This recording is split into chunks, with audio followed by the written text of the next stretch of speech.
Thank you, Mr. Speaker.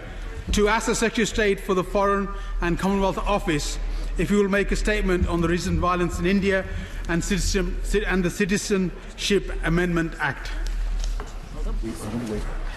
Minister.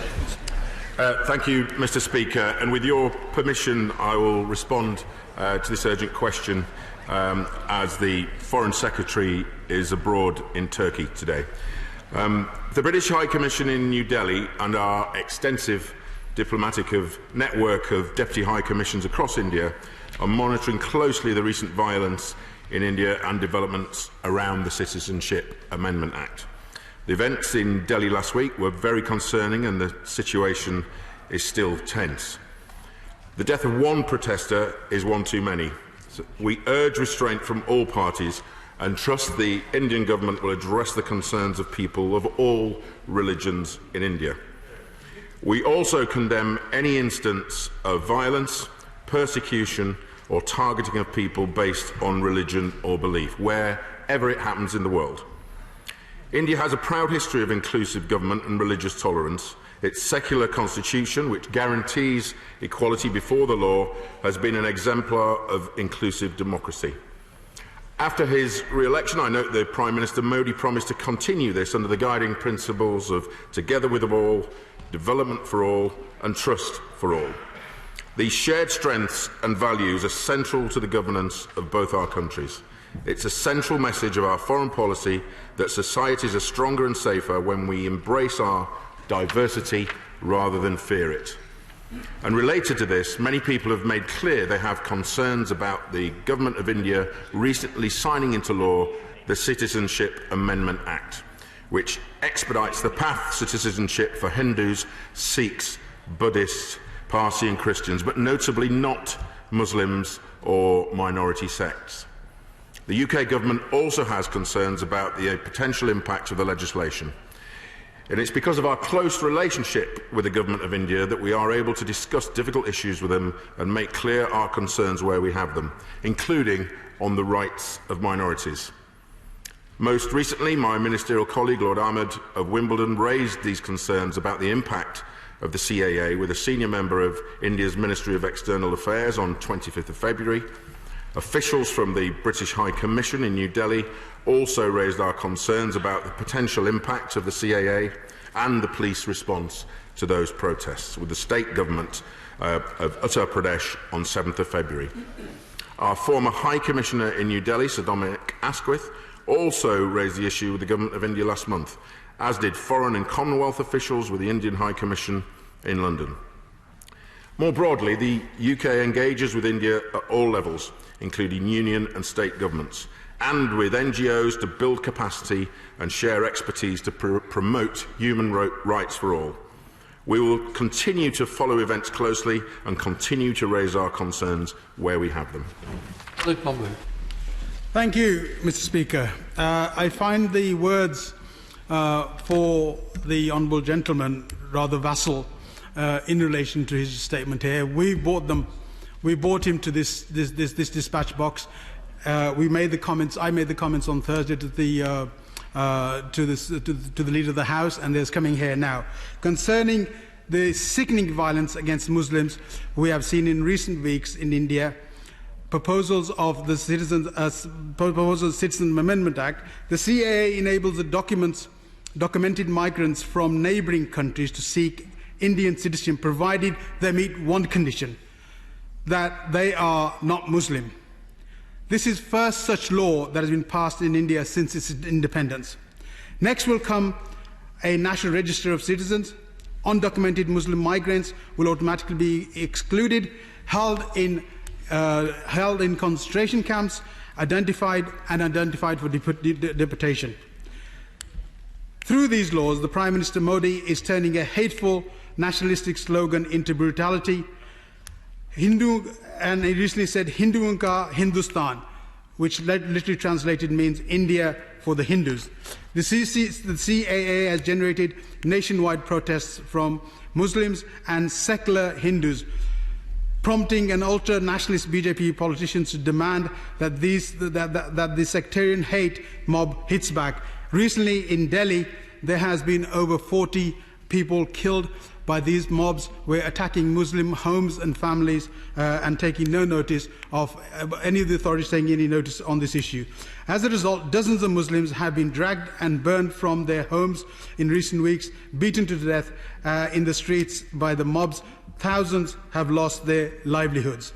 And while the Indian police look on passively and the Modi cynically counts the benefits of electoral success, for those who support India, we want to see its rightful place as one of the global leaders in the 21st century with a place in the United Nations Security Council. It is sickening to see such dissent and hatred and mob rule. So my question today is, what is the government doing to take India off this path and provide protection for the Muslim population in India? Has he raised this issue with his Indian counterpart, and has he threatened to raise them at the Commonwealth and UN level? Because if India behaves like this, like a state with no regard for human rights and the rule of law or the freedom of religion, it must urgently be made to face the consequences of its behaviour. Yeah. Can I just say before I bring the Minister in, I'm expecting to run this up to 40 minutes. Minister. Thank you, Mr. Speaker.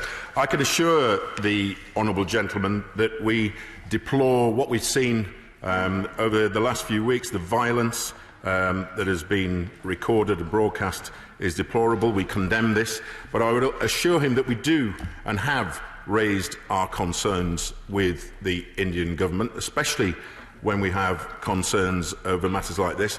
And as I mentioned in the statement, we do have concerns about the impact of the CAA. We've raised this with the Ministry of External Affairs by my colleague Lord Ahmad, and we continue that dialogue. Officials from the British High Commission, as recent as mid-February, raised our concerns about the impact of the CAA, and in particular the police response to those protests with the state government of Uttar Pradesh. So I can give him our assurance that our dialogue is ongoing with the Indian government. Bob Blackman. Thank you, Mr. Speaker. I commend my honourable friend for his statement thus far, particularly on the aspect of one protester being killed is one too many. He will be clearly aware that it is not just Muslims that have been killed, it has been Hindus killed as well as part of the riots. Will he also confirm that there have been 514 arrests following these riots, and the police have organised 330 separate meetings with different communities to bring them together to calm the situation down? And will he therefore commend that action in restoring peace and tranquillity to Delhi? Minister. Well, I know the honourable gentleman takes a very keen interest in these affairs. I would commend and applaud any action that is attempting to take out the tension. There is severe tension currently in parts of India over the CAA. So I would applaud and commend any action that tries to take out the heat of the situation. Alan Smith. Thank you, Mr. Speaker. There's obviously a lot of agreement across the House, and I commend the Minister for his statement, which I would agree with as far as it went. And I think we in this House need to be clear that we can go a lot further on this. This situation has been, as we've heard, occasioned by deliberate Indian government policy in targeting Muslims with the citizenship amendments.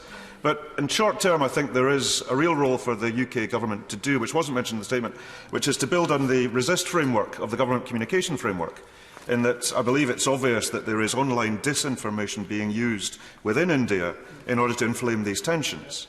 I'd commend the Government Communication Service and the Cabinet Office on this work. I think the UK is in a position to do a real assessment of the online actors and the malign actors who are, aside from the Indian government policy, which is one issue, and I would urge the Minister to step up his efforts in that dialogue. But there are online efforts that could be made against this sort of disinformation because people are at risk of further violence. Minister. Well, the honourable gentleman raises a very sensible and important point. I'm pleased that he welcomes that report. Any measures, be it attempting to clamp down on online disinformation or the measures that my honourable friend for Harrow has raised are very welcome. We are constantly in contact over these issues. We know how important this is to members of this House and their constituents who may have family involved in this area, so I appreciate his comments. Minister Atgarney. Thank you, Mr. Speaker. I welcome my right honourable friend to his new position. Can he confirm that he will use his high office, every power that he has, to make sure that our concerns in the House today are relayed to the Indian authorities, in particular the brutality which seems to have been meted out by those who should be enforcing the law, which was covered most recently by BBC coverage? Minister. My honourable friend makes a very important point. I alluded to our concerns over some of the police brutality that was meted out. We have long regarded protest as a key part of any democratic society. Democratic governments must have the power to enforce law and order when a protest crosses the line into illegality. Yet we encourage, and indeed in this case we encourage all states to ensure that their domestic laws are enforced in line with all international standards. Yasmin Qureshi. Thank you, Mr. Speaker. In the last 5 years, Narendra Modi's BJP government have chosen a path of systematic discrimination, be it the abrogation of Article 35A in Kashmir or the citizenship law. Calling the recent violent community clashes seeks to normalise a far more sinister event. India is now controlled by Hindutva supremacist RSS ideology